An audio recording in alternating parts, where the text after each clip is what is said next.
কুরবানি গেল আর হচ্ছে এখন প্রতিটা বাড়ি হচ্ছে মাংসে ভরপুর।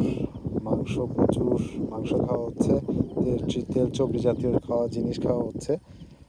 তো আসলে ঢাকা শহরে এখন সবজির দোকানও বন্ধ। আমরা এখন এসেছি হচ্ছে গ্রামের সাইডে, আর এখানে প্রচুর এই যে এই শাকগুলো দেখছেন, এগুলো মাঠে সচরাচর হয়ে থাকে, কারণ এগুলো বর্ষার সময়।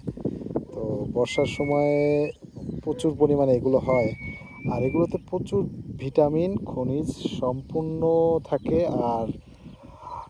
আর যুক্ত খাবার মেন কথাটা হচ্ছে এই শাকগুলো দেখছেন, এগুলো হচ্ছে প্রচুর পরিমাণে ফাইবার থাকে, যা হচ্ছে মানুষের ডাইজেস্টে যে সমস্যাগুলো থাকে এগুলো হয় না।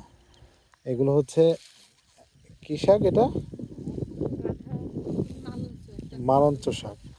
এটা হচ্ছে মালঞ্চ শাক, আর হচ্ছে ওইটা গাধো শাক।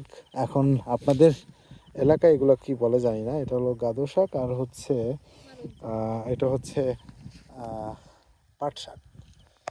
প্রচুর পরিমাণে ফাইবার থাকে, প্রচুর পরিমাণে। তো এগুলো হচ্ছে যেহেতু আমরা তেল জাতীয় তেল চর্বি জাতীয় জিনিস এই কয়েকদিন আমরা বেশি খাবো, এটার সাথে যদি আমরা সামঞ্জস্যতা রাখি তাহলে সমস্যা হবে না।